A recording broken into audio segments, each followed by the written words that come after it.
శ్రీ మహాగణాధిపతయే నమః. ఐం మహాసరస్వత్యే నమః. శ్రీ లలితాంబికాదేవ్యే నమః. రాశి ఫలాల కార్యక్రమములో భాగంగా గురువు యొక్క మార్పు వలన, అలాగే కుజుడి యొక్క విధానము వలన ఇప్పుడు 12 రాసుల వాళ్లకు కూడా ఎలా ఉండబోతుంది, ఈ అక్టోబర్ మాసమంతా కూడా అనేటువంటి దాని గురించి నేను తెలియజేస్తూ ఉన్నాను. ఎందుకంటే సరే, గ్రహాలు ఎప్పటికప్పుడు మార్పు అనేటువంటిది సహజం.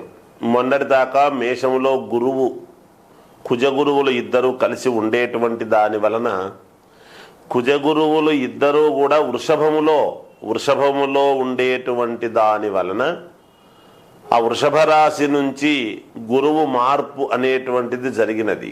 మరి జరిగిన తర్వాత మిగతా వాళ్ళకంతా కూడా ఎలా ఉండబోతుంది అనేటువంటి దాని గురించి ఇప్పుడు మనము అన్ని రాసుల వాళ్లకు కూడా ఒక స్థానము మారేటప్పటికీ ఎవరెవరు ఏ లగ్నములో పుట్టి ఉంటారో ఆ లగ్నాన్ని బట్టి గురువు ఇచ్చేటువంటి యోగాలు, అలాగే కుజుడు వృషభములో ఉండి ఇచ్చేటువంటి యోగాలు, శుక్రుడు స్వక్షేత్రగతుడై ఉండేటువంటి దాని వలన ఎవరెవరికి ఏమిటి, శని వక్రగతిలో ఉండేటువంటి దాని వలన, ఇలా గ్రహస్థితులను బట్టే కదా మనకు ఎప్పటికప్పుడు ప్రతి నెల కూడా సందర్భాన్ని బట్టి గ్రహస్థితులు మారుతూ ఉంటాయి. అందుకనే మన జీవన గమనంలో ఈ నెల ఎలా ఉంది, వచ్చే నెల ఎలా ఉండబోతుంది, గత నెలలో మనకు జరిగినటువంటి ఉపయోగాలు ఏమిటి అని అన్నీ కూడా ఒక్కసారి మనము ఆలోచన చేసుకుంటూ ఉంటాం. అందువలన 12 రాసుల వాళ్లకు కూడా గురువు మిథునములో ఉండేటువంటి దాని వలన మిథునంకు వచ్చినాడు కాబట్టి, మొన్నటిదాకా కుజుడితో వృషభములో కలిసి ఉండినాడు కాబట్టి అప్పుడున్నటువంటి ఫలితాల కంటే ఇప్పుడు ఇంకా యోగవంతమైనటువంటి ఫలితాలు ఏమిస్తాడు.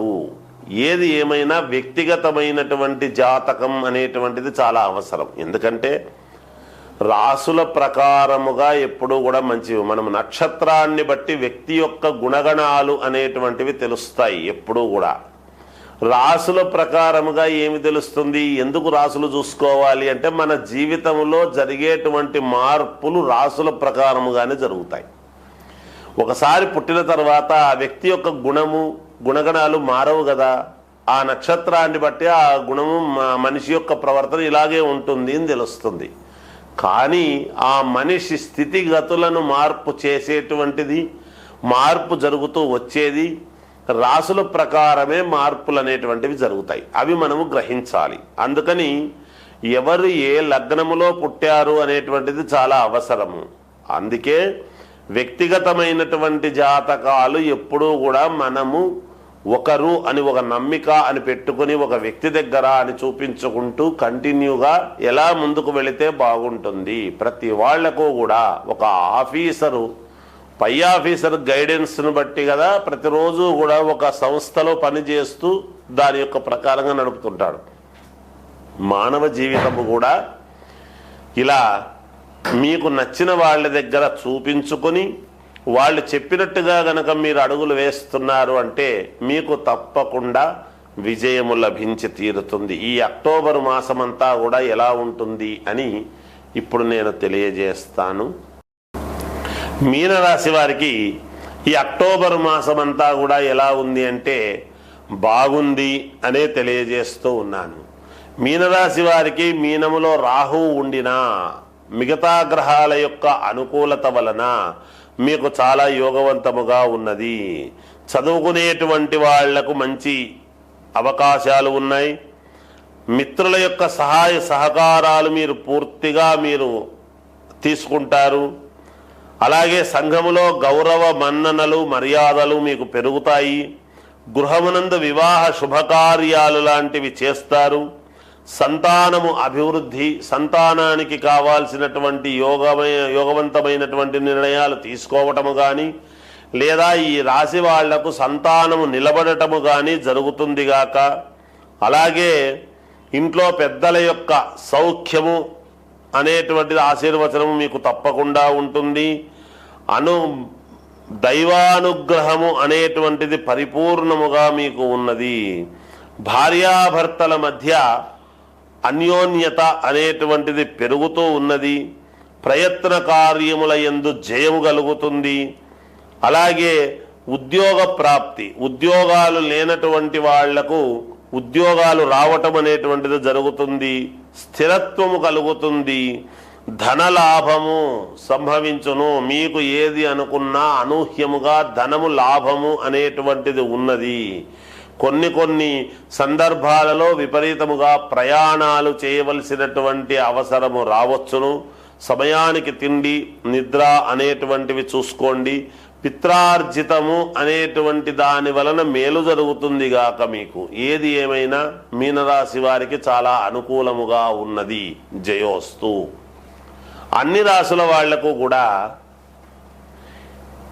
అక్టోబర్ మాసంలో దసరా పండుగలు వస్తున్నాయి కాబట్టి దసరా పండుగలలో అందరూ మీ పనులు మేలు జరగటానికి, మీరు అనుకున్నటువంటి పనులలో విజయము కలగటానికి, మీకు సర్వము అనుకూలవంతముగా ఉండేటువంటి దానికి మీరు ఒక శ్రీచక్రము అనేటువంటిది ఒక పటము తెచ్చుకోండి. ఇంట్లో కొనుక్కొని ఆ పటాన్ని పసుపు నీళ్లతో శుభ్రముగా తుడిచి, ఆవు పేడ దొరుకుతుంది, గోమయం, ఆవు పేడ తీసుకొని శ్రీచక్రము యొక్క బిందువు పటములో మధ్యలో ఉంటుంది బిందువు అని, ఆ బిందువు దగ్గర ఆ గోమయాన్ని మనము గంధములాగా పెట్టండి. పెట్టిన తర్వాత దాని మీద పసుపు పెట్టి దాని మీద కుంకుమ పెట్టండి.